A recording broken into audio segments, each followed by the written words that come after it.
It was 11 p.m. when Jason Miller opened his banking app for the third time in an hour. The balance glowed red, minus $300. There were 5 days left until his next paycheck, and he already owed rent, his credit card, and even the money his brother had lent him the month before. Jason was 32 years old and worked as a systems analyst at a mid-sized tech company. He earned $2,200 a month, a salary many people would consider decent. Yet every payday ended the same way. The money disappeared like sand through his fingers, and he could never fully explain where it went. That night, staring at his phone, Jason felt something new, real financial panic. It was not just the stress of barely making it to the end of the month. It was the certainty that if nothing changed fast, he would lose his apartment, his stability, and possibly his job. His girlfriend Emily had been suggesting for weeks that they get professional help, but Jason always said the same thing. Financial advisors were for rich people. He just needed to make more money. That night, with shaking hands, he finally admitted the truth. The problem was not how much he earned, it was what he did with it. A notification interrupted his thoughts. Transaction declined due to insufficient funds. A streaming subscription he forgot to cancel. $20 he did not have. Jason closed his eyes and made a decision that would change his life. The next day, he would look for real help, no matter how uncomfortable it was to admit failure. 3 months earlier, Jason had made the worst financial decision of his life. He saw a brand new smart TV on sale for $900 and convinced himself it was fine because he could pay it in 12 monthly payments of $75. It sounded harmless. He never checked his budget. What he did not consider was that he already had multiple monthly commitments, a gym membership he never used for $35, 2 digital subscriptions totaling $40, and minimum payments on another credit card adding up to $120. Before rent or groceries, he was already locked in to $270 per month. The first month after buying the TV, he ended with $50 left. He assumed it was a fluke. The second month ended at $0. By the third month, he was paying one credit card with another. When he tried to pay $800 in rent, the transfer failed. He had to call his landlord and ask for a 3-day extension, agreeing to a $50 late fee. That same day, his credit card was charged $35 in late interest. In one afternoon, he lost $85 he could not afford. Emily found out when Jason asked to borrow $200 for gas and groceries. She said nothing, but her face said everything: disappointment, fear, and exhaustion. That night, Jason pretended to sleep while Emily cried quietly in the bathroom. His money problems were no longer just his. A week later, the bank called at 8 a.m. His credit card was maxed out.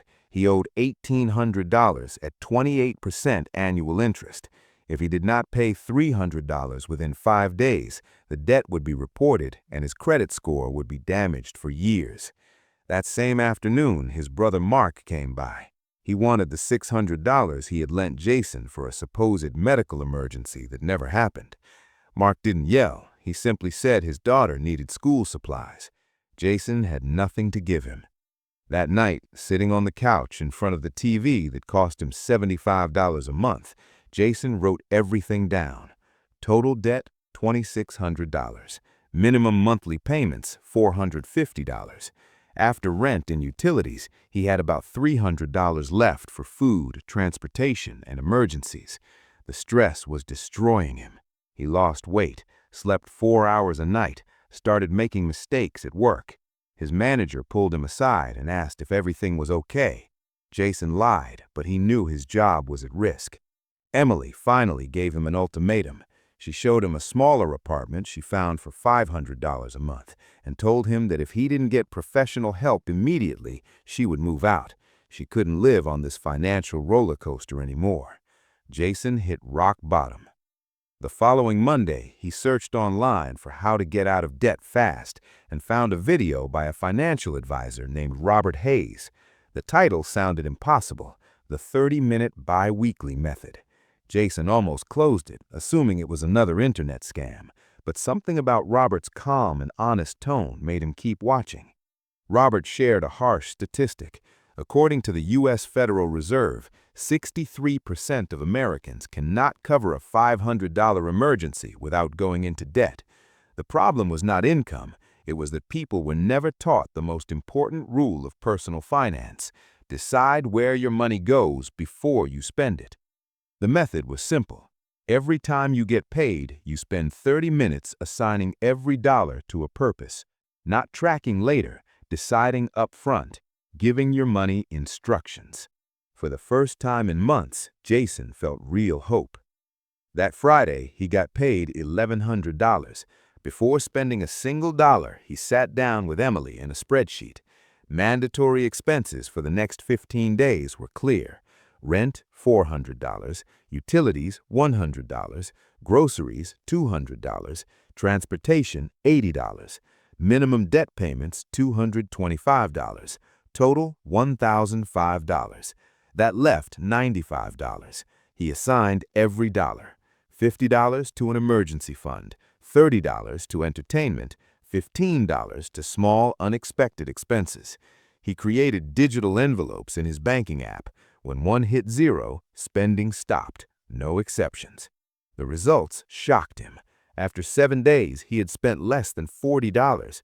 By day 13, he still had $62 left. For the first time in years, he was not panicking before payday. 3 paychecks later, his car needed repairs. The cost was $350. Old Jason would have used a credit card without thinking. Instead, he checked his emergency fund. He had saved $150. He called the mechanic, explained his situation honestly, paid what he could pay, and scheduled the rest for later. No new debt. 6 months after starting the system, Jason opened his banking app and barely recognized his life. He had paid off $1,400 in debt, reducing his balance to $1,200. His emergency fund held $600. He canceled unused subscriptions, cut his phone bill, and cooked at home most days. Small changes saved him $320 every month. The biggest change was mental. He slept better, focused better, stopped fearing his bank balance. His performance at work improved so much that he earned a $500 bonus, which he immediately assigned with purpose. Jason and Emily celebrated their anniversary using money they had planned to spend. No debt, no guilt, just peace. Jason finally understood the truth. The secret was never earning more money. It was telling every dollar where to go. 30 minutes every 2 weeks saved his finances, his relationship, and his future. You don't need to earn more money to escape financial stress. You need a clear plan for the money you already have. 30 minutes can change everything.